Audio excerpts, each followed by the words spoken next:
बेनके साहेब, खरं तर अतिशय सुंदर हनुमानाचं मंदिर आहे. सुंदर हनुमानाचं मंदिर आहे आणि त्याच्या एंट्री गेटला नामदार बेनके साहेबांचं नाव दिलं. तुम्ही आता या परिसरात दर्शनही घेतलं. शैनेश्वराचं असं मंदिर मला वाटतं जुन्नर तालुक्यात हे एकमेव असेल. तुम्ही आता दर्शन घेतले, काय भावना?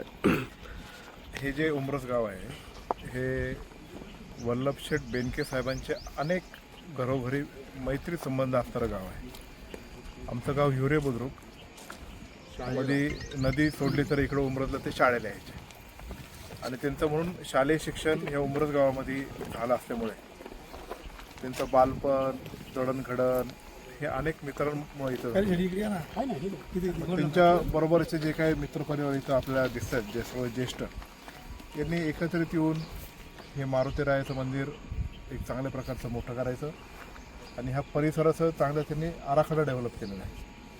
आणि वल्लभशेठ बेनके साहेबांवर जीवापाड प्रेम म्हणून ह्या मंदिराच्या परिसराला आणि त्याच्या प्रवेशद्वाराला बेनके साहेबांचं नाव दिलं हे आमच्या कुटुंबाच्या दृष्टिकोनातून अत्यंत अभिमानाची आणि गौरवाची गोष्ट आहे की बेनके साहेबांनी जे प्रदीर्घ 30-40 वर्ष या गावासाठी असेल या तालुक्यासाठी असेल जे काही कार्य केले त्यांची स्मृती राहावा म्हणून त्यांच्या सगळ्या मित्रांनी आणि त्यांच्या सर्व कुटुंबातले सर्व घटकांनी हे जे केलं आहे. मी बेनके परिवार कायम त्यांचं ऋणी राहील, उलट त्यांच्या ऋणात राहणं पसंत करेल.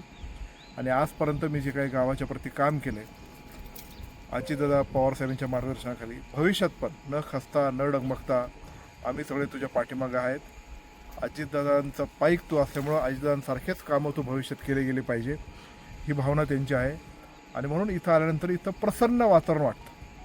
हे मंदिराची असेल किंवा शनी मंदिराच्या असेल, इथलं मुक्ताई मातेचं मंदिर असेल, अजूनही इथली जी काही डेव्हलपमेंट उमरेश्वराचं एक मंदिर आहे याची डेव्हलपमेंट आम्हाला इथं प्लॅनिंग स्वरूपात करायची. आणि एवढं मात्र नक्की सांगतो की अतुल बेनके भक्कमपणे या मंदिराच्या डेव्हलपमेंटसाठी त्यांच्या पाठीशी उभा आहे. इथल्या परिसरामधलं सर्व एक प्लॅनिंग करून इथं मोठं सभागृह निर्मिती असेल, इथल्या खालची पेविंग ब्लॉक, खालची फरशी आणि ह्या सगळ्या गोष्टी ते टप्प्याटप्प्याने कशा मला पूर्ण करता येईल, कशा पद्धतीने DPC, जिल्हा परिषद किंवा अन्य नेत्यांच्या किंवा सरकारच्या माध्यमातून ते करता येईल मी अनेक ठिकाणी केले.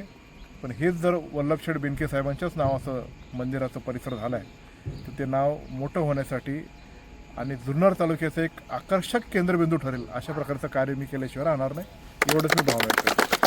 अतुल शेठ, खरं तर अजितदादा पवारांचं दुःखद निधन झालं. सगळीकडे प्रचार थांबला गेला. राज्याचे मुख्यमंत्री देवेंद्रजी फडणवीस यांनी त्यांच्या सर्व सभा रद्द केल्या आणि राष्ट्रवादी काँग्रेसने तर अगदी शांततेत प्रचार करायची भूमिका घेतली.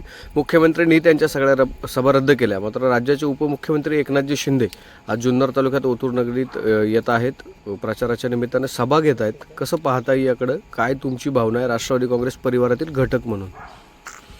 आता सध्या निवडणुकीचा काळ आहे म्हणून कुठल्या पक्षाने कसा प्रचार करावा हे मी माझं मत त्यांच्याप्रती व्यक्त करणं किंवा लादणं हे चुकीचं राहील असं मला वाटतं. पण मुख्यमंत्री देवेंद्र फडणवीस साहेबांनी जे चांगल्या प्रकारचा एक आदरभाव अजितदादांच्या प्रती दाखवला आणि मी कुठं प्रचाराला जाणार असं सांगितलं त्याबद्दल त्यांच्याबद्दल आमच्या मनात आदरच निर्माण झालेला आहे. दादा गेल्याचं दुःख आमच्या खूप आहे, पण निवडणुकीच्या काळात जे अजितदादांनी उमेदवार उभे केले आम्हाला त्यांना काही वाऱ्यावर सोडता येत नाही म्हणून सातत्याच्या पद्धतीने पुढे जायचं. साहेब एकनाथजी शिंदे साहेबांनी पण सांगितलं, एकनाथजी शिंदे साहेबांनी पण सांगितलं होतं की त्यांना पण खूप मोठं दुःख झालं आहे. ते पण अजितदादांबद्दल एक चांगल्या प्रकारची गौरवोद्गारच करतात आणि मी पण कुठल्याच परिसरात प्रचाराला जाणार नाही अशा प्रकारची त्यांचीसुद्धा भावना होती. पण एकनाथ शिंदे साहेबांची मोठ्या प्रमाणामध्ये दिशाभूल किंवा त्यांच्याप्रती एक चुकीच्या बातम्या काही विकृत जी प्रवृत्ती आहे त्यांनी त्यांच्यापर्यंत सांगितली आणि त्यांना विशेषतः जुन्नर आंबेगाव खेड या परिसरामध्ये प्रचारासाठी आणणं आणि मोठी सभा घेणं आणि त्याच्यामध्ये मोठं हे करणं हे सांगण्यात आलं. ठीक आहे, शेवटी त्यांचा तो विचार आहे, पण ह्या विचाराचं आणि ह्या विकृत वृत्तीचं नेमके काय करायचं ही जुन्नर तालुक्याची जनता ही सुजाण आहे आणि त्या पद्धतीने ते निश्चित प्रकारे ह्या इलेक्शनमध्ये निर्णय घेतल्याशिवाय राहणार नाही. मी दादा गेल्यापासून जे 3-4 दिवसाचे प्रत्येक नेत्याचे भाषणं बघतोय, लोक ऐकतात, तुम्ही सगळे जर ऐकतात, वामन साहेब तुम्ही पण ऐकताय, नेमकी दुःख कोणाला झाले आणि आनंद कोणाला झाले या प्रसंगातून हे काही मला वेगळं सांगायची गरज नाही.